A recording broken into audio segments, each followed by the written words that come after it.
Hello students, very good morning. कैसे हैं आप सभी?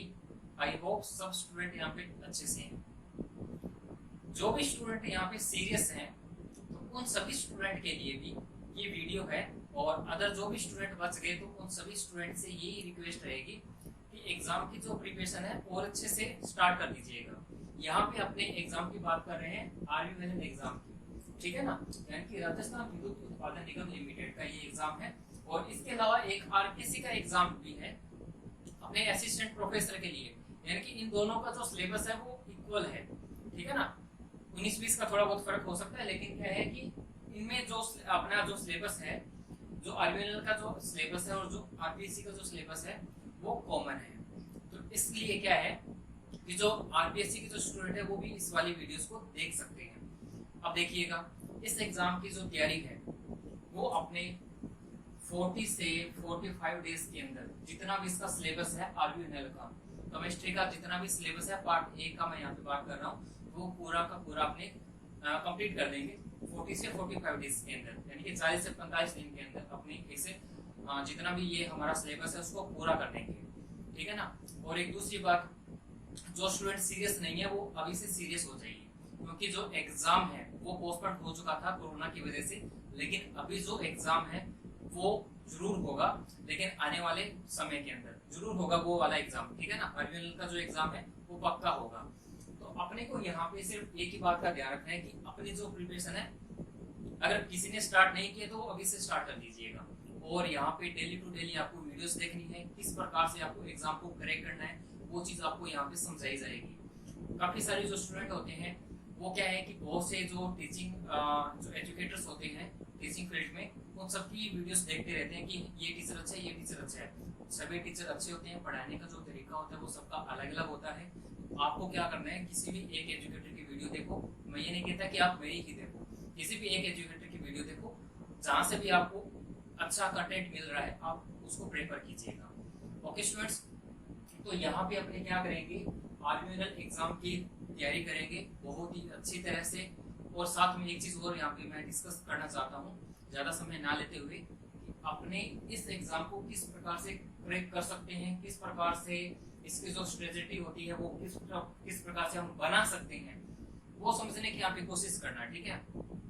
तो अपने करेंगे क्या कि कोई भी एक टॉपिक उठा लेंगे, उस टॉपिक के अंदर जब से 3 से 4 वीडियो अगर नहीं आ जाती तब तक आप उसके न्यूमेरिकल आप क्वेश्चन नहीं करेंगे, ठीक है ना। जब से 3 से 4 वीडियो जब तक नहीं आ जाती, अपलोड नहीं हो जाती, तब तक आप न्यूमेरिकल्स को टच ही नहीं करोगे, ठीक है ना। जब 3 से 4 वीडियोस आ जाएं उसके बाद में आप न्यूमेरिकल्स को टच कर सकते हो। पूरा का पूरा जो चैप्टर है, जो यूनिट है, उसको कंप्लीट करने के बाद में आपको एक्सरसाइज क्वेश्चन दिए जाएंगे जो कि आपको ईमानदारी से खुद को करने होंगे। और वो वाले जो क्वेश्चन है आपको मिलेंगे अपने टेलीग्राम चैनल्स पे। टेलीग्राम जो चैनल है, जो टेलीग्राम चैनल है उसका लिंक आपको डिस्क्रिप्शन बॉक्स में दे दिया जाएगा, आई बटन पे क्लिक करके आप देख सकते हैं। ओके स्टूडेंट्स, किसी भी स्टूडेंट की अगर कोई क्वेरी हो, कोई क्वेश्चन हो, इसके RVNL एग्जाम के बारे में कुछ पूछना हो तो वो हमें कमेंट बॉक्स के अंदर पूछ सकता है, ठीक है स्टूडेंट्स। चलिए अपने स्टार्ट करते हैं। आज का जो हम टॉपिक ले रहे हैं यहाँ पे, उस टॉपिक का नाम है यहाँ पे केमिकल इक्विलिब्रियम। यहां से अपने स्टार्ट करेंगे, क्या होता है पूरा डेप्थ में जाएंगे, बिल्कुल बेसिक लेवल से लेकर और एक हाई लेवल तक अपने लेके जाएंगे जहां से क्वेश्चन पूछ सकता है RVNL एग्जाम के अंदर। एक चीज और बता देता हूँ, जो भी चीज आपको यहाँ पे करवाई जाएगी ना उससे एक क्वेश्चन भी बाहर नहीं जाएगा। ये आप मान के चलिएगा कि एक भी क्वेश्चन बाहर नहीं जाने वाला। और जो भी आपको एक्सरसाइज के अंदर जो भी क्वेश्चन मिलेंगे ना उनसे भी एक भी क्वेश्चन बाहर नहीं जाएगा। थोड़ा डाटा चेंज हो सकता है, लेकिन जो पैटर्न होता है क्वेश्चन पूछने का, जो तरीका होता है वो वही रहेगा। ओके स्टूडेंट्स, अपने स्टार्ट करते हैं केमिकल इक्विलिब्रियम के बारे में, ठीक है।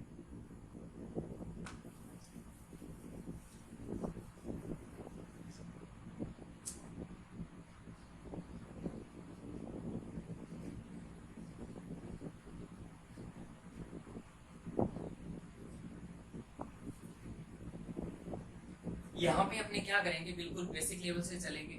और जिस स्टूडेंट को केमिकल इक्विलिब्रियम अच्छे से आता है तो वो क्या कर सकते हैं, अपने मल्टीप्लाई 2 की स्पीड में इसको देख सकते हैं। ठीक है, थोड़ा स्किप करके भी देख सकते हैं।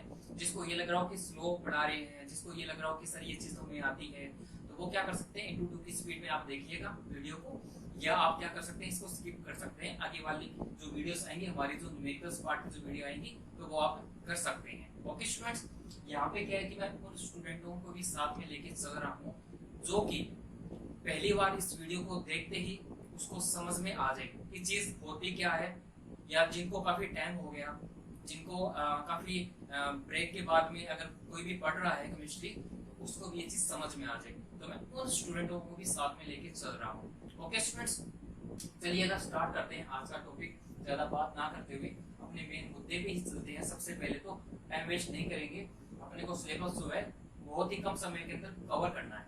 ठीक है स्टूडेंट्स, तो देखिएगा यहाँ पे अपने बात कर रहे हैं केमिकल इक्विलिब्रियम की। तो सबसे पहले अपने जो इक्विलिब्रियम है, इसका मतलब क्या होता है उसको समझ लेते हैं, उसके बाद में केमिकल का मतलब समझ लेते हैं। देखो इक्विलिब्रियम क्या होती है, एक साम्यावस्था। साम्यावस्था क्या होती है, सपोज करो कि हमारे पास कोई एक बॉक्स है, ये हमारे पास क्या है, एक बॉक्स है, ठीक है ना, और इस बॉक्स के ऊपर कोई फोर्स अप्लाई हो रहा है, अपोजिट फोर्स अप्लाई हो रहा है, इधर से भी हो रहा है और इधर से भी हो रहा है। ओके, अब एक बात आप सोचिएगा यहाँ पे, देखो जब भी आप पढ़ो ना तो कॉपी पेन आप पास में रखना, नोट्स बनाओ, नोट्स बनाते हुए चलो। ठीक है ना, जो भी चीज इंपॉर्टेंट लगे आपको उसको अंडरलाइन कर लेना। ठीक है ना, तो देखिएगा यहाँ पे हमारे पास एक बॉक्स है और यहाँ पे एक दोनों तरफ से क्या है, फोर्स अप्लाई हो रहा है, और ये जो फोर्स अप्लाई हो रहे हैं वो इक्वल है। क्या है, इक्वल है। यहाँ पे दोनों तरफ से जो फोर्स अप्लाई हो रहे हैं इस बॉक्स पे क्या हो रहे हैं, इक्वल अप्लाई हो रहे हैं। अब एक बात बताओ मुझे, सोचो यहाँ पे कि दोनों तरफ से अगर कोई फोर्स अप्लाई हो रहा है जो कि इक्वल है, तो इस बॉक्स की जो डायरेक्शन है क्या चेंज होगी या नहीं होगी? सोचिएगा आप यहाँ पे। ऑब्वियसली बात है कि इसकी जो डायरेक्शन होती है वो चेंज नहीं होगी। जहां पर है, जिस पोजीशन पे है ये, उसी पोजीशन पे ये रहेगा। इसलिए हम इसको बोल सकते हैं कि ये रेस्ट मोड में है। इसकी जो पोजीशन है वहीं पे है जहां पर पहले था। कोई मोमेंटम, कोई डायरेक्शन इसकी चेंज नहीं होगी। ठीक है, यानी कि हम बोल सकते हैं कि यहाँ पे जो फोर्स अप्लाई हो रहा है वो क्या हो रहा है, जीरो हो रहा है, कांस्टेंट है यहाँ पे फोर्स। ठीक है ना, इसका मतलब क्या है कि यहाँ पे ये वाला जो बॉक्स है वो एक इक्विलिब्रियम स्टेट के अंदर है। कौन सी स्टेट में है, इक्विलिब्रियम स्टेट के अंदर है। इस प्रकार का जो इक्विलिब्रियम होता है उसको अपने बोलते हैं स्टैटिक्स इक्विलिब्रियम। क्या बोलेंगे इसको, स्टैटिक से इक्विलिब्रियम। क्या बोलेंगे इसको, स्टैटिक से इक्विलिब्रियम बोलेंगे। स्टैटिक्स का मतलब होता है कि रुका हुआ। क्या होता है, रुका हुआ, यानी कि फोर्स अप्लाई जरूर हो रहे हैं लेकिन इस बॉक्स की जो पोजीशन है वो वहीं पे है, इधर उधर नहीं हो रहा है ये। ठीक है, एक और एग्जांपल से और समझते हैं इसी में। ये हमने क्या लिया, एक बकेट लिया, या कोई भी बीकर ले लो, बकेट ले लो, कुछ भी ले लो आप। ठीक है ना, जिसके अंदर मैंने यहाँ पे क्या डाल दिया, इसमें पानी। इस लेवल तक मैंने इस पानी को कर दिया यहाँ पे। ठीक है, अब मैंने क्या किया, यहाँ पे इस बकेट या इस बीकर्स के अंदर यहाँ ऊपर से मैंने एक नल लगा दिया। ठीक है, टेप लगा दिया, नल लगा दिया मैंने इसके ऊपर, जिसके अंदर से क्या निकलेगा, पानी निकलेगा। और क्या निकलेगा इसमें से, यहाँ पे मैंने टेप लगाया यानी कि नल लगाया। यहाँ से देखिएगा पानी की जो ड्रॉप्स है अगर इसमें से आएगी, इस टब में अगर पानी की ड्रॉप फैलेगी तो इसका जो लेवल है, इस जो हमारे पास जो वाटर लेवल है इंक्रीज होगा, बढ़ेगा ना। कॉमन सेंस वाली बात है। ठीक है ना, अगर मैं आपको ये बोल दूं कि यहाँ से इस टेप के नीचे से जितने ड्रॉप्स ऊपर से आ रही है इस बकेट को भरने के लिए, उतने ही ड्रॉप्स है अगर नीचे की ओर बाहर निकल रही हो, तो क्या इस वाटर लेवल में कोई चेंज आएगा या नहीं आएगा? सुनिएगा फिर से, मैंने यहाँ पे क्या बोला, यहाँ पे मैंने क्या लगाया, एक टेप यानी कि नल लगाया। ठीक है ना, इस नल से क्या होगा, पानी की कुछ बूंदे ही बाहर निकलेगी। ठीक है ना, ज्यादा मत खोलना, सिर्फ बूंदे ही। अपने एक्सपेरिमेंट कर रहे हैं तो यहाँ पे क्या है कि पानी की कुछ कुछ बूंदे यहाँ से बाहर निकलेगी। सपोज करो जितनी बूंदे इसके अंदर आ रही है उतनी ही बूंदे क्या हो रही है, यहाँ पे बाहर निकल रही है। ठीक है ना, सपोज कि यहाँ से कितनी बूंदे, 1 2 3 4 बूंदे यहाँ पे इस बकेट के अंदर आ रही है। और यहाँ से क्या है कि 4 की 4 जो बूंदे हैं वो बाहर भी निकल रही हो, ठीक है, उसी समय बाहर निकल रही हो। क्या इस वाटर लेवल जो है, ये जो वाटर लेवल है इस बकेट के अंदर, क्या चेंज होगा या नहीं होगा? सोचिएगा इस बात पे। ऑब्वियसली बात है चेंज नहीं होगा। क्यों नहीं होगा चेंज? ये सेम रहेगा ना, वाटर लेवल यहाँ पे क्या रहेगा, सेम रहेगा, यानी कि इक्विलिब्रियम स्टेट में रहेगा यहाँ पर भी। क्यों रहेगा?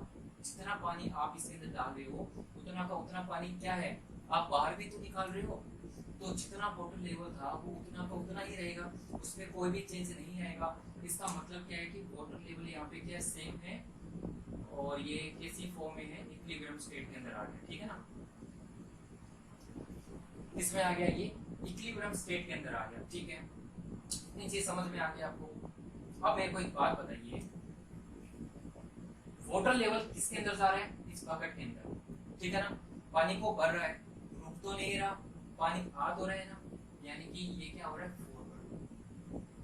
तो ये जस्ट इसका उल्टा यानी कि बैकवर्ड। ये चीज हम इसको बोल सकते हैं, वाटर लेवल अगर इस पानी को, इस बकेट को अगर भर रहा है, पानी इसके अंदर अगर आ रहा है यानी कि फॉरवर्ड डायरेक्शन, ठीक है। और पानी जितना इसने अभी इस बकेट को बढ़ने में समय लगाया, मतलब कि पानी इसको भर रहा है तो उतना पानी इसको निकाल भी तो रहा है। इसका जस्ट उल्टा यानी कि अपोजिट, इसको हम क्या बोल सकते हैं, बैकवर्ड बोल सकते हैं, बैकवर्ड डायरेक्शन इसको बोल सकते हैं, ठीक है ना। आप देखिएगा यहाँ पे जो ये स्टेट आई है, इक्विलिब्रियम जो स्टेट आई है वो किस प्रकार का इक्विलिब्रियम है। ये जो इक्विलिब्रियम होता है वो इसको हम बोलते हैं डायनामिक इक्विलिब्रियम। क्या बोलेंगे इसको, डायनामिक इक्विलिब्रियम। डायनामिक का मतलब क्या होता है कि चलता फिरता समय अवस्था, चलती फिरती समय अवस्था। चलती फिरती का मतलब क्या हो गया, यहाँ पे जो इक्विलिब्रियम स्टेट आ रही है और यहाँ पे जो इक्विलिब्रियम स्टेट आ रही है, दोनों में रात दिन का अंतर है। यहाँ पे जो बॉक्स है वो उसी जगह पे है, इधर उधर ये मूवमेंट नहीं कर रहा, जबकि यहाँ पे क्या हो रहा है कि वाटर का लेवल बढ़ भी रहा है और घट भी रहा है, लेकिन अपने को पता नहीं चल रहा, अपने को पता नहीं चल रहा।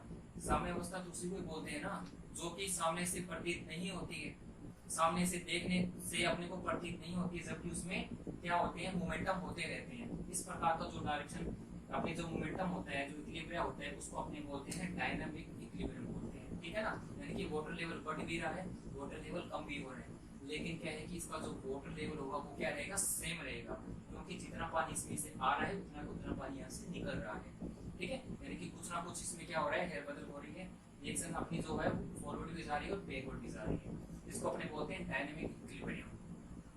ओके स्टूडेंट्स, आई होप इतना जो भी आपको कहानी आपको जो समझाई है आपको समझ में आई होगी, ठीक है ना। और इस पूरे केमिकल इक्विलिब्रियम में क्या होता है, अपने डायनामिक इक्विलिब्रियम को ही बढ़ते हैं, ठीक है ना। स्टैटिकल्स का कोई काम नहीं होता इस केमिकल के अंदर, क्योंकि केमिकल रिएक्शन में क्या होती है कि रिएक्शन चलती रहती है, ठीक है ना। रिएक्शन चलेगी तो क्या होगा, वो एक प्रकार का डायनामिक इक्विलिब्रियम होगा। ओके स्टूडेंट्स, समझ में आ गया यहाँ तक किसी को अगर कोई डाउट है तो कमेंट बॉक्स में डाल देना, ठीक है ना। चलते हैं आगे।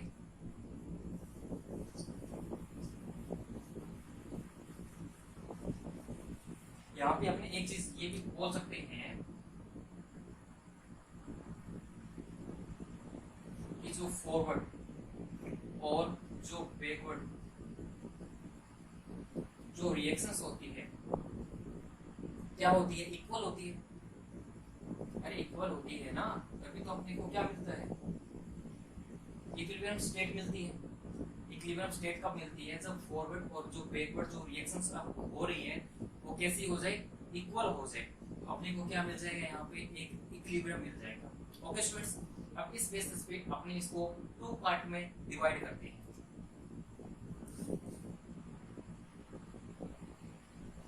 कौन कौन से 2 टाइप्स होंगे, पहला इरिवर्सिबल। इरिवर्सिबल का मतलब क्या होता है, यहाँ पे 2 टाइप्स कौन कौन से होते हैं, एक इरिवर्सिबल होता है, दूसरा होता है रिवर्सिबल, ठीक है ना। तो इरिवर्सिबल में क्या होता है, अगर कोई भी रिएक्शन प्रोसीड हो रही है रिएक्टेंट से प्रोडक्ट में, रिएक्टेंट से क्या बनेगा, डायरेक्ट प्रोडक्ट बनेगा, किसके अंदर, इरिवर्सिबल रिएक्शंस के अंदर हमारे पास कोई एक रिएक्टेंट है और उससे डायरेक्ट क्या बन जाएगा, एक प्रोडक्ट बन जाएगा और कुछ भी नहीं होगा, प्रोडक्ट से कभी भी रिएक्टेंट इसमें नहीं चलेगा। ये जो रिएक्शंस होती है ये हमेशा क्या होती है, फॉरवर्ड डायरेक्शन में चलती है। कैसी डायरेक्शन में चलती है, फॉरवर्ड डायरेक्शन में चलती है, यानी कि रिएक्टेंट से हमेशा क्या बनेगी, प्रोडक्ट ही बनेगी, यानी कि हमेशा ए से क्या बनेगा, बी ही बनेगा, लेकिन बी से कभी भी ए नहीं बन सकता। ठीक है, क्यों नहीं बन सकता उसको समझिएगा आप यहाँ पे, ऐसा क्यों हो रहा है यहाँ पे वो देखिएगा। एग्जांपल लेते हैं अपने यहाँ पे, मैंने यहाँ पे लिया कोई एसिड और यहाँ पे मैंने लिया कोई भी एक बेस ले लिया, ठीक है ना। मैंने इन दोनों की रिएक्शन करवाई, एसिड और एक बेस। एसिड तो समझते हो ना और बेस भी समझते हो ना। एसिड और बेस की हमने यहाँ पे रिएक्शन करवाई। जैसे मैंने इसकी रिएक्शन करवाई तो हमें क्या मिलेगा, सॉल्ट मिलेगा, प्लस में क्या मिलेगा, वाटर मिलेगा। ठीक है, अब मैंने यहाँ पे जो एसिड लिया है कुछ भी ले लो, स्ट्रॉन्ग एसिड ले लो। यहाँ पे मैंने यहाँ पे लिया स्ट्रॉन्ग एसिड। स्ट्रॉन्ग एसिड में जैसे कि मैंने यहाँ पे ले लिया HCl और स्ट्रॉन्ग बेस में मैंने ले लिया NaOH यानी कि सोडियम हाइड्रोक्साइड। जब इन दोनों की मैं यहाँ पे रिएक्शन करवाऊंगा तो यहाँ पे क्या बनेगा, NaCl और यहाँ पे क्या बनेगा, एक वाटर मॉलिक्यूल, यानी कि यहाँ पे एक सॉल्ट बना, एक वाटर मॉलिक्यूल यहाँ से रिमूव हुआ। समझ में आ गया, ये हमारा था रिएक्टेंट और ये क्या बना, यहाँ पे प्रोडक्ट बना। ठीक है ना, तो जितना हमारे पास रिएक्टेंट बना यानी कि रिएक्टेंट से प्रोडक्ट बना, क्या प्रोडक्ट से रिएक्टेंट बन सकता है क्या, क्या इस सॉल्ट से, क्या सोडियम हाइड्रोक्साइड बन सकता है क्या, इस वाटर मॉलिक्यूल से क्या ये चीज बन सकती है क्या, पॉसिबल नहीं बन सकती है। तो इस प्रकार की जो रिएक्शन होती है वो कैसी रिएक्शंस कहलाती है, इरिवर्सिबल रिएक्शन कहलाती है। ओनली फर्स्ट स्टेप में ये रिएक्शंस होती है, ओनली फर्स्ट स्टेप में ये रिएक्शंस होती है। क्या होता है इसके अंदर, हमेशा रिएक्टेंट से क्या होता है कि प्रोडक्ट बनता है। रिएक्टेंट से क्या बनेगा, डायरेक्ट प्रोडक्ट ही बनेगा, लेकिन ये हमेशा फॉरवर्ड रिएक्शंस होती है और प्रोडक्ट से कभी भी रिएक्टेंट नहीं बनता। आपको इतनी सी बात यहाँ पे ध्यान रखनी है, किसके अंदर, इरिवर्सिबल रिएक्शंस के अंदर। ओके स्टूडेंट्स, आगे चलते हैं।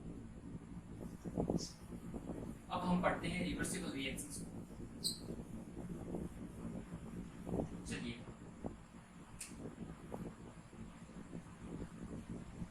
रिवर्सिबल रिएक्शन, तो रिवर्सिबल में क्या होता है, रिएक्टेंट और प्रोडक्ट, कहानी तो वही चलेगी। एक हमारे पास रिएक्टेंट होगा और एक बनने वाला जो भी होता है उत्पाद, यानी कि एक क्या होगा, हमारे पास प्रोडक्ट होगा। बट यहाँ पे कंडीशन ये है कि रिएक्टेंट से प्रोडक्ट जरूर बन रहा है, लेकिन प्रोडक्ट से रिएक्टेंट भी आप बना सकते हो। कहने का मतलब ये है कि इस प्रकार की जो रिएक्शन होती है वो फॉरवर्ड भी चल सकती है और बैकवर्ड डायरेक्शन में भी चल सकती है। फॉरवर्ड को मैं यहाँ पे F से डिनोट कर रहा हूँ और बैकवर्ड को यहाँ पे मैं B से डिनोट कर रहा हूँ। ठीक है ना स्टूडेंट्स, यहाँ पे कंफ्यूज मत होना F और B क्या है। तो रिएक्टेंट से प्रोडक्ट बना तो उसके दौरान फॉरवर्ड रिएक्शन हुई और प्रोडक्ट से कहा फिर से आप रिएक्टेंट पे आ सकते हो, यानी कि बैकवर्ड रिएक्शंस होगी उसमें। रिवर्सिबल रिएक्शंस वो रिएक्शंस होती है, अपने रिवर्सिबल रिएक्शंस वो रिएक्शंस होती है कि आप रिएक्टेंट से प्रोडक्ट बनाने के दौरान हमारे पास क्या है कि फॉरवर्ड डायरेक्शन में भी ये रिएक्शन चलती है और बैकवर्ड डायरेक्शन में भी ये रिएक्शंस चलती है। वो हमारी क्या कहलाती है, रिवर्सिबल रिएक्शंस कहलाती है, जो कि दोनों डायरेक्शन में चलती है। ओके स्टूडेंट्स, देखिएगा यहाँ पे A प्लस B है मेरे पास, इससे क्या बना मेरे पास में C प्लस D। ठीक है ना, यहाँ पे ये जो रिएक्शन है क्या हो रही है, फॉरवर्ड रिएक्शंस हो रही है और इधर से इधर क्या हो रही है, बैकवर्ड डायरेक्शन में ये रिएक्शंस चल रही है। ये होती कैसे है वो देखिएगा आप यहाँ पे, इसको समझना बहुत जरूरी है।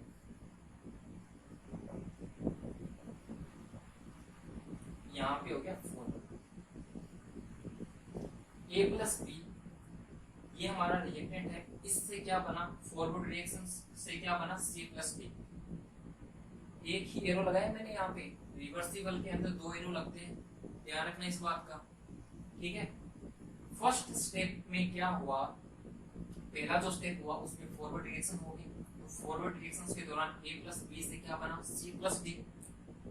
उसके बाद में क्या होगा, जो C प्लस D है वो क्या बनाएगा, फिर से A प्लस B बनाएगा, जिसके दौरान यहाँ पे कैसी रिएक्शन प्रोसीड होगी, बैकवर्ड रिएक्शन है वो प्रोसीड होगी। ये इस प्रकार से स्टेप चलते हैं। जब भी क्या होती है, जब कोई केमिकल इक्विलिब्रियम के अंदर जब कोई रिवर्सिबल रिएक्शंस होती है ना, तो वहां पे क्या होता है, पहले तो फॉरवर्ड चलती है, उसके बाद में बैकवर्ड चलती है, और ये तब तक चलती रहती है जब तक कि आपका इक्विलिब्रियम स्टेट या इक्विलिब्रियम पॉइंट ना आ जाए। तब तक ये रिएक्शन चलती रहती है, एक साइकिल के रूप में चलती रहती है, तब तक चलेगी जब तक कि एक इक्विलिब्रियम पॉइंट ना आ जाए।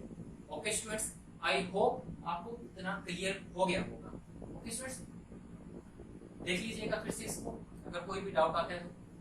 अब अपने क्या करते हैं, यहाँ पे कुछ और एग्जांपल लेते हैं इससे रिवर्सिबल रिएक्शंस के।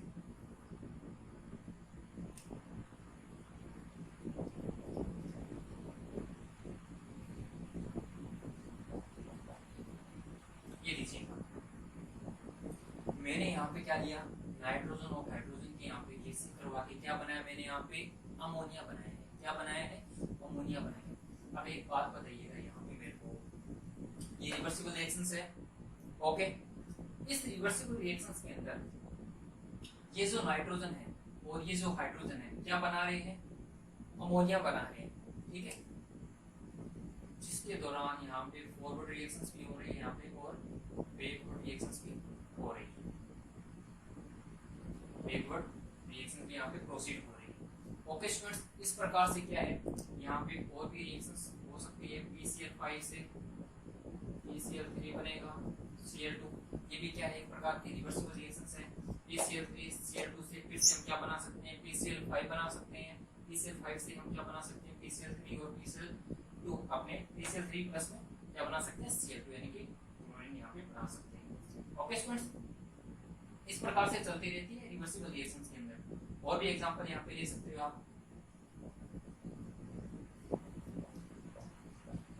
ये लीजिएगा, क्या होगा अब देखिएगा, यहाँ पे मैं फिर से एक रिएक्शन लिख रहा हूँ।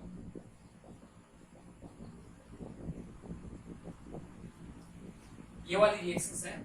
इस रिएक्शंस में यहाँ पे क्या हो रहा है, फॉरवर्ड रिएक्शंस के दौरान यहाँ पे अमोनिया की फॉर्मेशन हो रही है, और फिर से यहाँ पे ये जो अमोनिया होता है ये फिर से क्या करेगा, डिकम्पोज होके बैकवर्ड रिएक्शंस के दौरान फिर से ये बना लेगा। इस प्रकार से ये जो प्रोसेस होता है, ये जो साइक्लिक होता है, वो क्या होता है, एक चलता रहता है, तब तक चलता रहता है जब तक कि एक इक्विलिब्रियम पॉइंट नहीं आ जाता। और जब इक्विलिब्रियम आ जाता है तो हम इसके लिए ये चीज बोल सकते हैं कि rate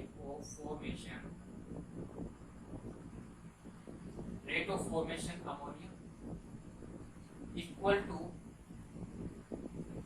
rate of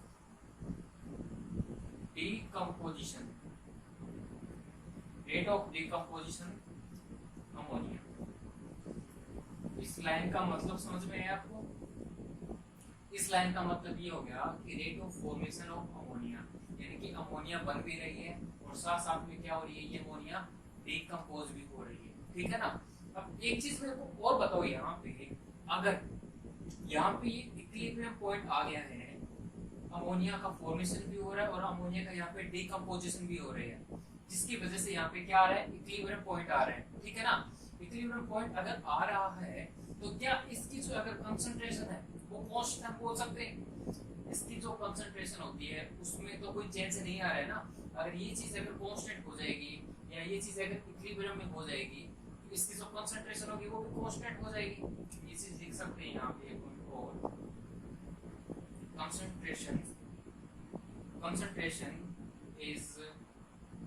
concentration ammonia is constant। ठीक है ना। अमोनिया की जो कंसंट्रेशन है वो क्या है, कांस्टेंट है। क्यों कांस्टेंट है? क्योंकि यहाँ पे ये जो अमोनिया क्या है, जितना बन रहा है उतना का उतना क्या है, फिर से ये क्या हो रहा है, डिकम्पोज भी हो रहा है। इसलिए इसकी जो कंसंट्रेशन है वो क्या रहेगी, कांस्टेंट रहेगी, इसमें कोई भी फेरबदल नहीं होगी। आई होप इतनी चीज आपको समझ में आई होगी। ठीक है ना। ओके स्टूडेंट्स, चलिए अब अपने क्या करते हैं, एक ग्राफ प्लॉट करते हैं रेट ऑफ रिएक्शंस, यानी कि ROR rate of reactions versus किसके बीच में, टाइम के बीच में। ठीक है ना। तो रेट ऑफ रिएक्शंस, ये क्या है, रेट ऑफ रिएक्शंस है। अगर क्या होगा, ये हमारा क्या है, रिएक्टेंट है और ये हमारा क्या होता है, प्रोडक्ट होता है। ठीक है ना। तो क्या होता है यहाँ पे देखिएगा, स्टार्टिंग में क्या होता है कि इसकी जो कंसंट्रेशन होती है, इसकी रिएक्टेंट की हम बात कर रहे हैं, वो ज्यादा होती है। और टाइम जैसे जैसे बीतता जाता है, जैसे जैसे टाइम चलता है, उसके साथ क्या होती है, जो रिएक्टेंट की जो रेट ऑफ रिएक्शंस होती है वो क्या होती है, कम होती जाती है। और उसी प्रकार से जो प्रोडक्ट की जो कंसंट्रेशन होती है स्टार्टिंग में तो क्या होती है, जीरो होती है। और जैसे जैसे टाइम चलता जाता है वैसे वैसे क्या होगी, इसकी जो रेट ऑफ जो रिएक्शंस होती है वो क्या हो जाएगी, इक्वल हो जाएगी। क्या हो जाएगी, इक्वल हो जाएगी। और जहां पर ये दोनों इक्वल हो रही है, जहां पे ये पॉइंट अपने को मिल रहा है, इस पॉइंट का नाम क्या होता है, इक्विलिब्रियम पॉइंट। यहाँ पे अपने को क्या मिल जाएगा, एक इक्विलिब्रियम मिल जाएगा, ठीक है ना। ये वाली जो रिएक्शन है वो है फॉरवर्ड और ये वाली रिएक्शन क्या है, बैकवर्ड। ठीक है ना, समझ में आ गया आपको। फॉरवर्ड के दौरान और बैकवर्ड के दौरान आपको क्या मिलेगा, एक इक्विलिब्रियम पॉइंट मिलेगा। तो हम यहाँ पे ये चीज लिख सकते हैं कि rate of forward equal to rate of backward. इस दौरान हमें क्या मिल रहा है, यहाँ पे एक इक्विलिब्रियम पॉइंट मिल रहा है। ओके स्टूडेंट्स, अब हम क्या करते हैं, कंसंट्रेशन वर्सेस टाइम के बीच में एक ग्राफ प्लॉट करते हैं। ठीक है ना, ये चीज आपको समझ में आ गई है ना। तो ये ग्राफ आप बना सकते हो। कैसे बना सकते हो, अभी देखिएगा। यहाँ पे मैंने आपको क्या बताया कि जो रिएक्टेंट होती है टाइम के साथ साथ क्या होती है, इसकी जो कंसंट्रेशन होती है वो क्या होती है, कम होती जाती है। बिल्कुल सही है।